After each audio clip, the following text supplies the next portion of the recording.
I took it as nostalgia. I thought it was cool. Okay, you took it as Radwood cool. Yes, it was Radwood cool, but it was brand new with a warranty and all this good stuff.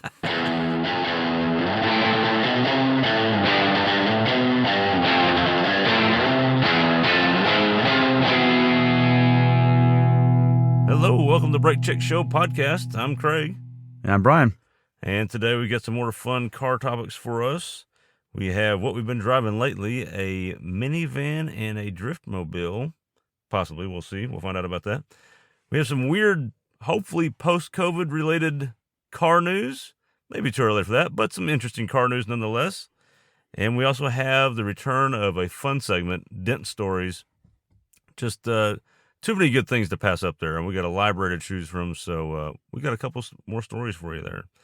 But first, Brian, let's start with the driftmobile. That is the last year of this current generation, BRZ. Why don't you got to drive that the other day, and why don't you tell us about that? Yeah, so this is a car that we've been wanting to drive for a long time. I personally have never driven one, whether it's the FRS, BRZ, or 86, any of the triplets, the Burrs Furs 86s. I don't know about you, Craig. Have you ever driven one? Mm-mm. No, me neither. Driven or reviewed otherwise. So I figured, you know what? We need a video this week. Let's start there. So we hit up our friends at Highly Subaru here in Fort Worth. Those guys are great to work with, and they set us up within a matter of an hour or so. And we were on our way. So I brought my wife along on this one. You were out of town on this shoot, actually. And so went about it solo. And man, it was interesting. There's definitely differing opinions from my spouse and I, and it's interesting to ride in the same car and have different reactions real time. That's something that you and I do sometimes, but we often discuss a lot before we're both in the car together. So that was interesting. Her initial take was, for $30,000, it sure is noisy. And she really isn't wrong at that point, but Probably not. being an enthusiast car, that's to be expected. The driving prowess that it has was good enough to make me not concerned about the noise. I'll say that.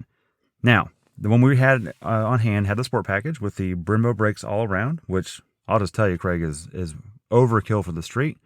But for the guy that's going to go track on the weekends, that's the way to go, for sure. Right. Brake fade won't be a problem.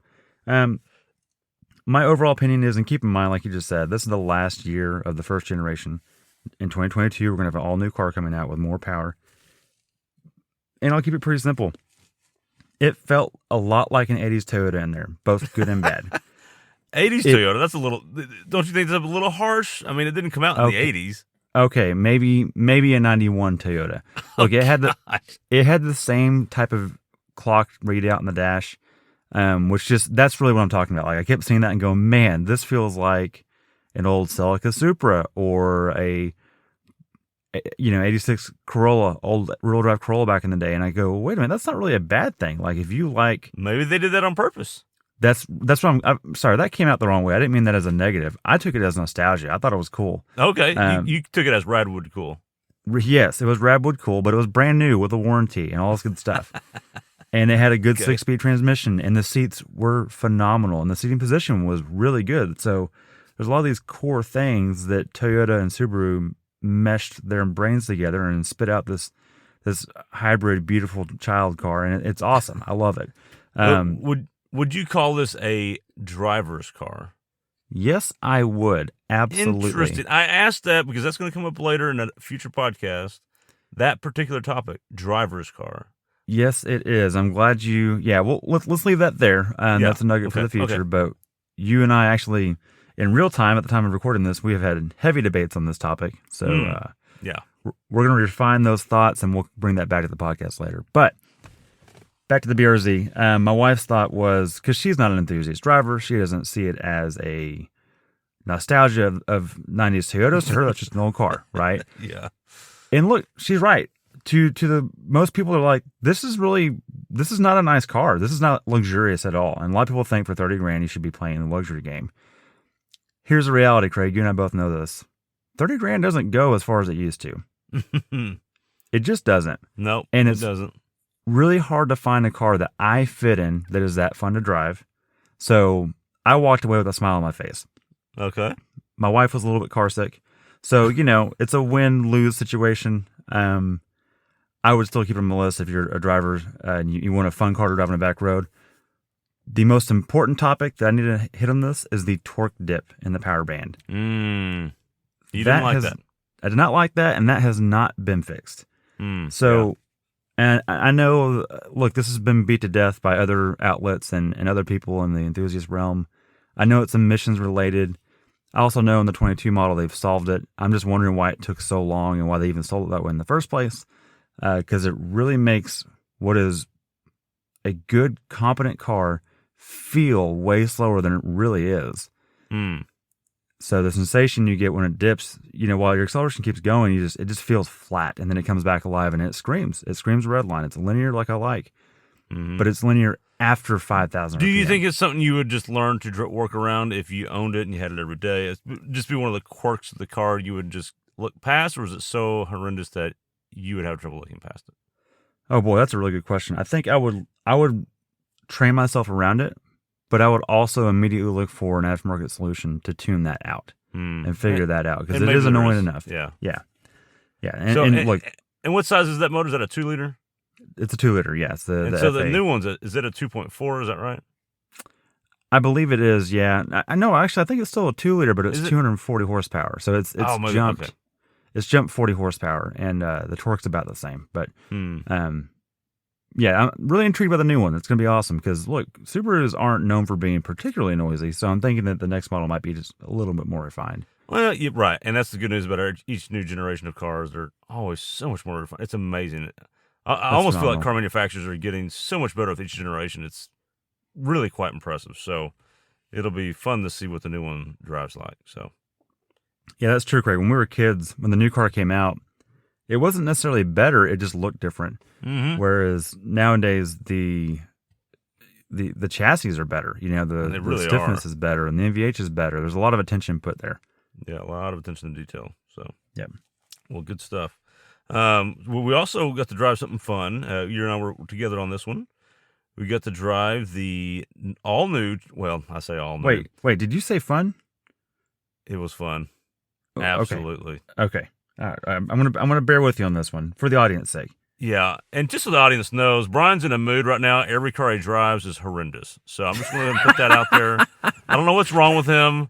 We'll talk about it on another podcast and maybe get it settled. But yeah, anyway, so I can tell you what's wrong with it. I'll tell you in the next podcast. Okay. Okay, so anyways, yes, we had a fun time with this car. It was a 2021, and it was not all new, but refreshed 2021 Chrysler Pacifica hybrid. And that part's all new. That part's all new. Yep. It's a new front fascia. That was pretty cool. And it's a plug-in hybrid, which was quite interesting. And we kind of, we weren't so sure about that thing. But as far as the minivan side of it goes, here's what I mean by fun. It was fun. If you're a kid and your parents are looking at a car, you want them to buy this car so bad it's not even funny. Absolutely. Look, you're completely right about that. When you put the kid hat on, there is nothing. Forget your Ferraris, forget your yellow Porsches, forget your Plymouth Prowlers. This is the coolest car on the planet for a kid. You're completely by far. Right. Yeah, by far. Yeah. It was just, and we've talked about this on previous episodes, but we just confirmed all the things we've ranted about. Unbelievable spot for people. To move kids, it does everything. The seats in the front move forward. You have a tablet on the back of the front seats for the second row. With you have captain's chairs in the back. You get the Stone Go in the back. It's easy driving position. We'll talk about the mileage thing in a second. Everything was automated. It had cameras so you could see little Johnny and Timmy or Sally sitting in the back. The fam cam, yeah. The fam cam. I mean, it was. And this one was a cool one because it had this brown interior, which I thought looked pretty cool. It was beautiful. We've talked about it 1,000 times. It just, for people, freaking amazing. Yeah. Hey, let's play this same story again, Craig. Hi, Craig. I need to buy a car to move people. What should I buy? Minivan. Again. Minivan every time. And as far as minivans go, this one's really nice. It's just such a nice place to spend time. Look, we're not hybrid enthusiast per se, and I don't think this is particularly an impressive hybrid system. But man, is it a great place. And it's just so thoughtful. I've got young kids, you've got slightly older kids, but we both found things we're like, oh, that would be great. Oh, that would be great. Yeah. That makes sense. Yeah. The right people made this car for families.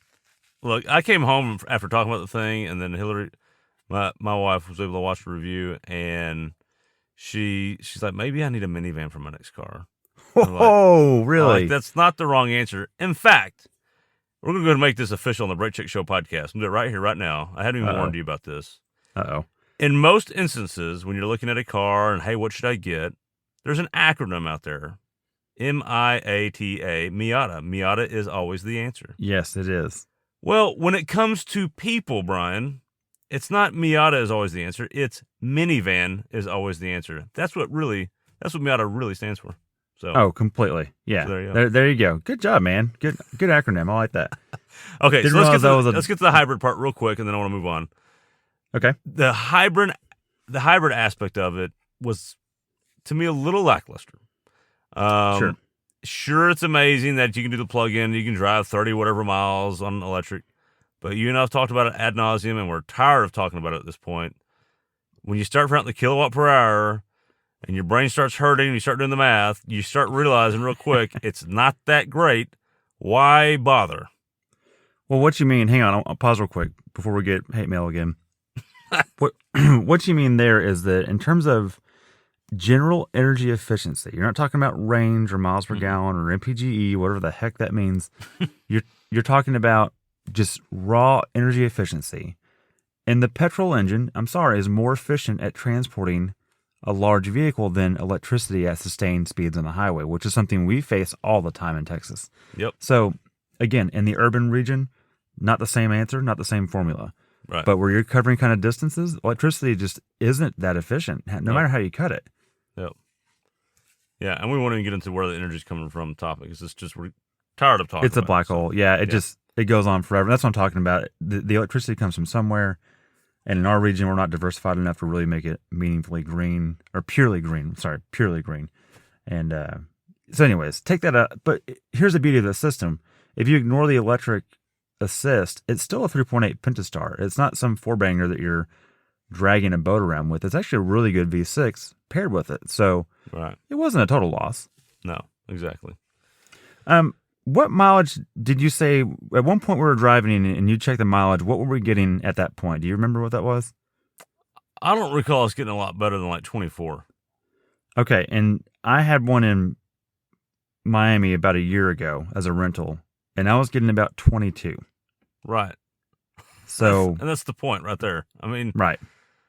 It's just not worth all the extra trouble, hassle, cost, maintenance down the road, battery packs, all that kind of stuff. You know what you do with gas? You just put gas in it and go. And there's never a battery pack that needs to get changed out for thousands of dollars, Right. So, okay. Well, we've got let's move on to some car news, because there's a lot of interesting, and I teased it with post-COVID car sales news, and that's probably a little disingenuous because we're not completely out of this COVID yet, but I think what we're starting to see is people are hoping we're almost out of it. They're getting excited we're almost out of it. And we've also may have had the government help with some stimmies come through.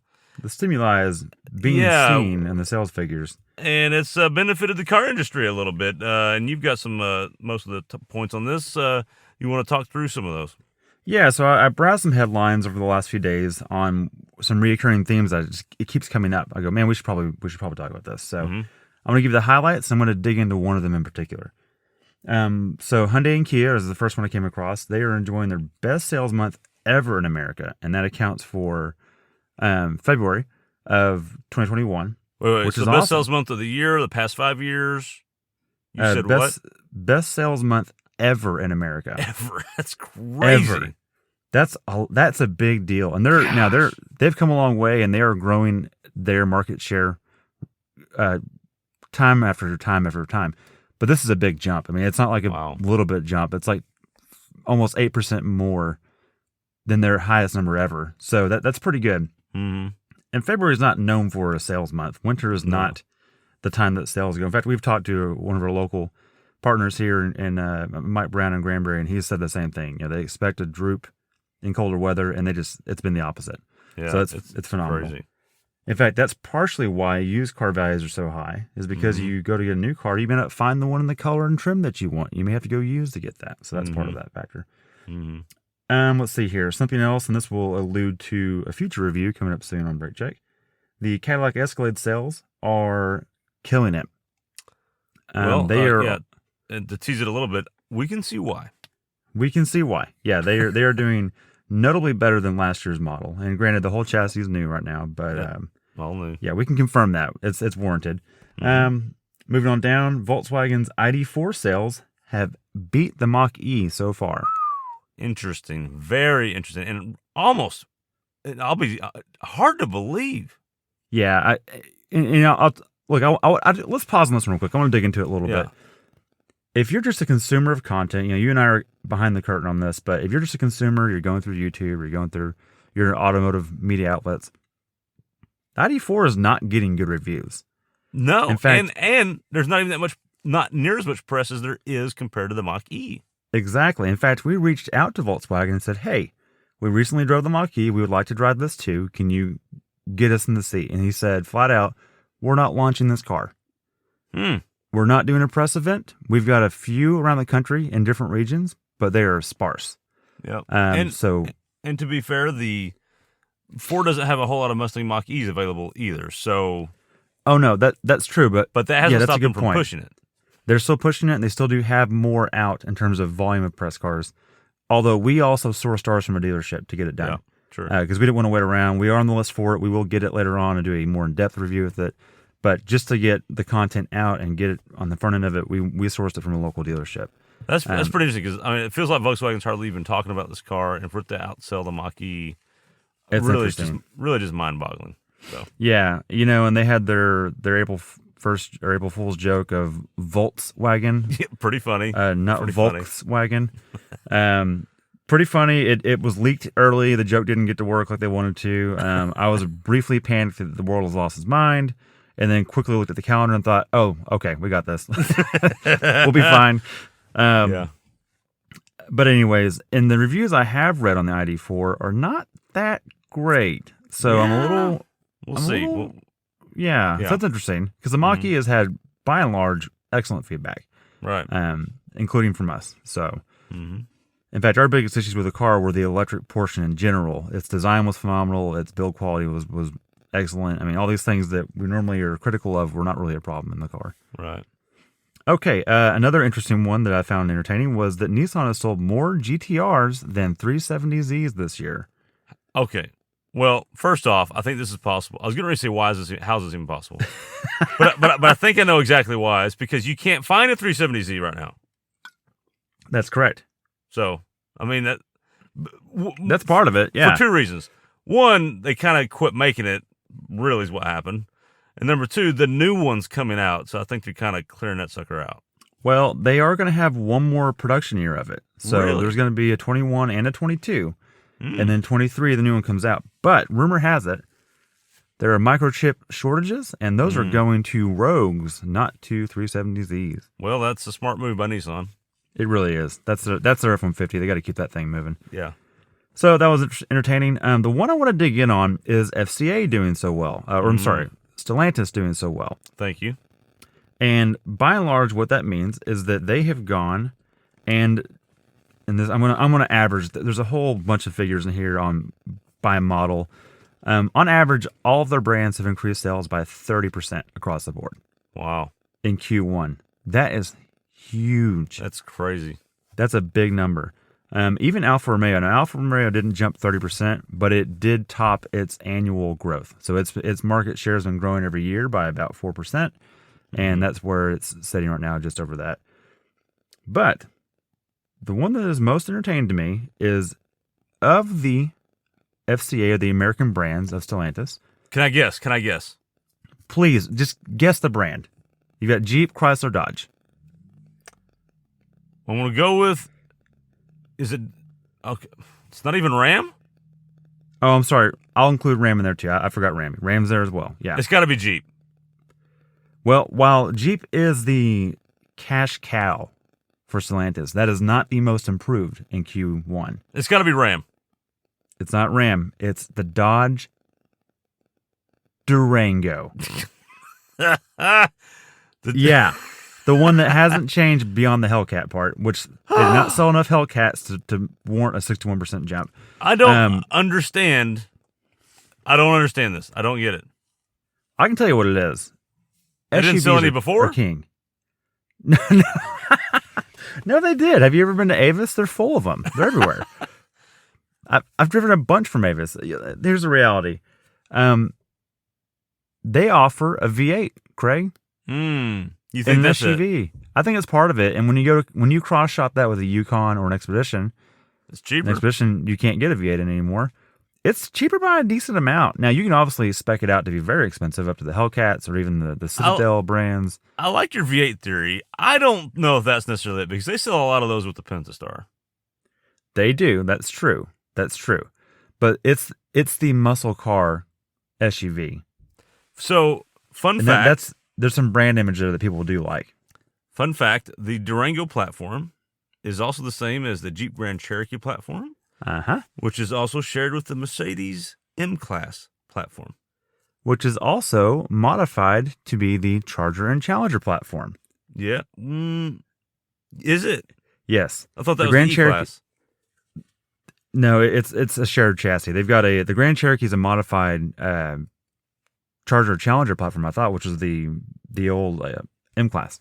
Oh, could be. Yeah, I'm not sure. Could be. I'll have to look that up. You know what? We'll come back to that. You might be right about that. We'll fact check that, and we'll put it in the notes at the end of the podcast. So stay tuned to see if Brian was right. So. Probably not now that we're fact checking it. Okay, well, maybe we won't, just for fun. Y'all can check it out and let us know. Yeah.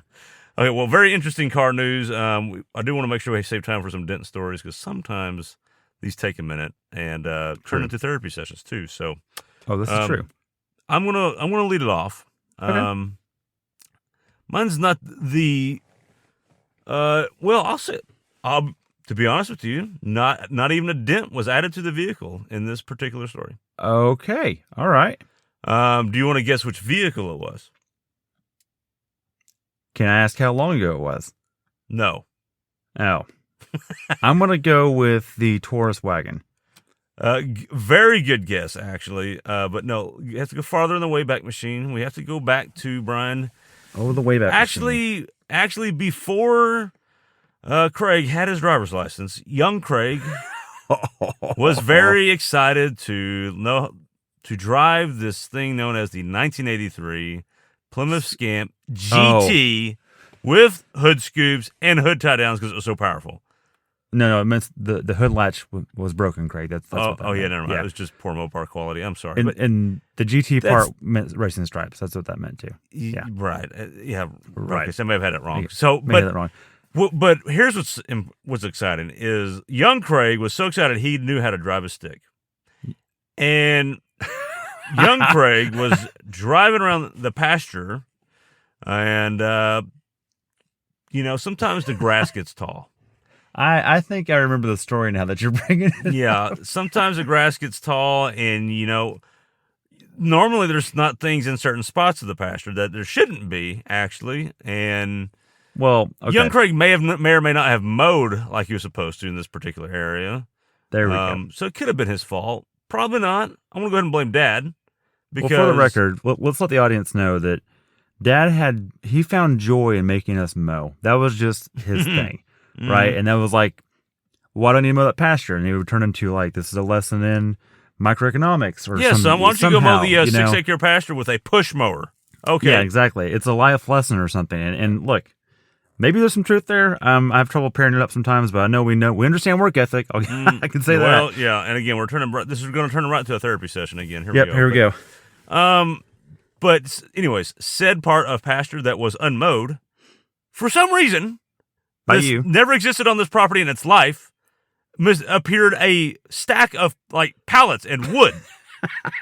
Like why? We've never had this stack. Dad's decided to just leave this out there and let the grass grow around it. And unbeknownst to me, as I'm driving through this area, did you know, Brian, the Plymouth Scamp GT doesn't have the worst approach angle in the world? Oh, I do know because I was in the car with you when this happened. But it doesn't have the best breakover angle, which means it gets hung up on said woodpile, and wheels are spinning in the air, and I'm stuck. Okay, yeah, that was such an eventful day. Dad was so happy with your choices in many ways, not only the driving but the mowing. Oh man. Anyways, quite fun. Young Craig learned a lesson about probably should pay attention where you're putting that car and what's in that spot that you're not real sure when the grass is that high. And Yeah. well, there you go. Lesson was learned, and got a good Dent story out of it. So I there you go. recall some other lessons learned in that same pasture, actually, which we should bring up later on. But I want to. Can I give my version of that story just quick, just real, Sure. just a few Yeah, little, you go ahead. Yeah. few little tweaks to what's going on there. So I remember I was riding with you, and Dad was not within earshot. So you were a little heavier on the gas than you would be if he were standing there. That may or may not be true. It's just pretty true, pretty true. So there's Can either confirm that. or deny. Sure, but that's not the real problem here. Speed never really hurt anyone in a pasture. I mean, well, that's not true. Anyways, I remember thinking to myself, man, he's going pretty quick here, which is probably not that quick, 15 or 20. It's a small area. You can only go so It's fast. a small area. reasonably. Yeah. Yeah. You were going faster before that, but there's a kind of a turn there. Yeah.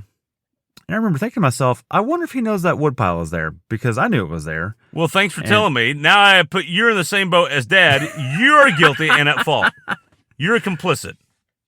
Yeah, well, my older brother was trying to teach me what's up with Emmanuel, and I assumed he knew more than I did. And yeah, that wasn't really the case. But it was entertaining, and I remember getting out and seeing the passenger side wheel in the air.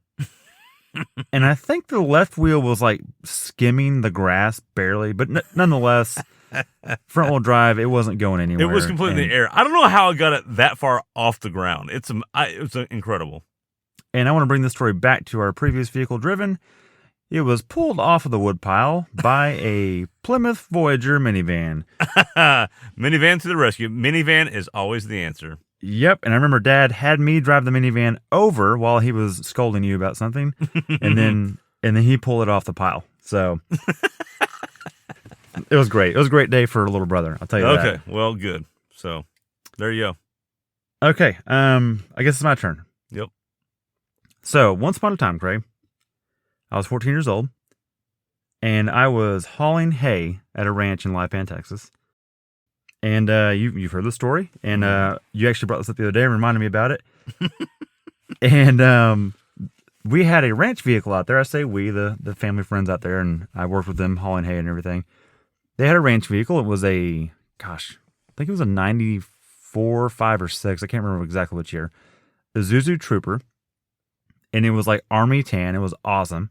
4-wheel drive, V6. It was automatic because that's just what they had ordered. This family had some property in a snowy region as well, so they always had one all-wheel drive car, and this was the retired one. It had been replaced by a newer vehicle after that. So we had done numerous very, very silly, stupid things with this. I had driven it over a dam at one point that was used for a shooting range, and ended up getting the vehicle on 2 wheels. And those 2 wheels were the front 2 wheels. The back 2 wheels were in the air as I was coming down. So, just all kinds of silly things. We jumped it several times. We pulled the carpet out of it, put rubber mats in it because it was real always... quick for the audience, and I think maybe you mentioned this at the beginning. How old were you? 14 years old. Okay, just want to make sure. Okay. Yeah. I learned a lot of car control here. Let's be honest about that. Okay. And, we would race it against dirt bikes and other things that were on the property. And they, there's a couple thousand acres out here, and we're just being hooligans. And anyways... Moral of the story, one day there was a cemetery on this property. And so it was a more maintained road, a longer, straighter road. Still a dirt road, but it was technically public property, this particular piece of strip. And someone had been telling me that they drove super fast on it. And I felt just determined to drive faster on it. And so smart. One day I'm out here, not smart, in hindsight, not smart at all. But, what males do, I'm not defending it, terrible choices, but nonetheless, I decided to beat this number. So, of course. That's what numbers are for, to beat. Well, yeah, Craig, the the first automobile race was after the second car was built. So that's just kind of how That's right. that's how the world works. So I go down this road and I light it up, and I've got a hardly willing passenger in the passenger seat front with me, a school friend of mine. And at first he was very eager to beat this number. I think he knew what was going on. And then after the dust settled and we both came conscious again, wasn't so excited anymore. And so basically what had happened is the last time I saw the Speedo was about 65 miles an hour, and it was on, again, a dirt road, and the road fell out from under me, basically is what happened. And the road fell out from under you. Okay. yeah, I'm going to explain this. I was going too fast for the road, and the car just jumped off the decline. So this makes more sense, yeah. right. So the vehicle was, 65, and the road dropped enough that we flew off of it. Okay, so you're driving on this dirt road, and you're attempting to beat record. Oh, I beat it. Okay, well, till it came to a sudden halt, and so right. So the road at speed, road drops. Car continues to carry momentum, doesn't stay with road, gets airborne. Correct. Thank you for Thanks for. And while you're airborne, are you going to stick the landing? What happens at the landing? So what happens in the air is that I think I had slightly cut the wheel to the right, just barely following the contour of the road because there was a very slight curve. And that was enough to get the vehicle turned to the right about 5 or 10 degrees by the time we landed. So the vehicle is no longer perpendicular with the road and the direction the vehicle is going. It is now slightly cockeyed to the right. So when you come back to ground, what happens?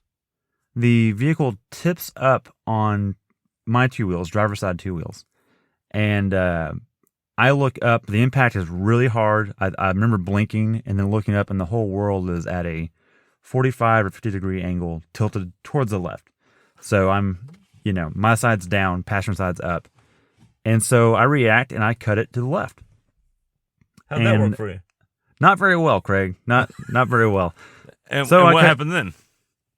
Well, the car went left very abruptly, and passenger side goes down, and due to all the impacts, I remember just blacking out, actually, is what happened there. So I come to, the vehicle is now facing 180 degrees backwards, so facing the direction I came from, and 180 degrees north-south. It's now sitting on the roof, not on the wheels. Okay. I also recall, maybe it was before you blacked out or when you came to. I don't know. Maybe it was mid-air. There was a particular song that I know is etched in your memory in the middle of all this. Do you want to share with the audience which song that was? Because every time I hear this song, I wasn't even there for this. I think of this story. I didn't tell anyone this at the time because I was a little bit embarrassed, but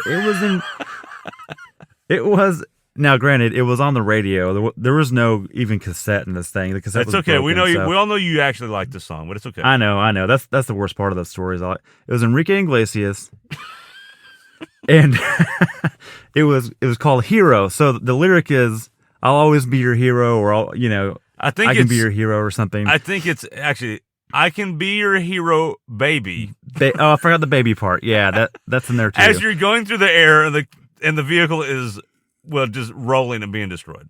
It's demolished. And the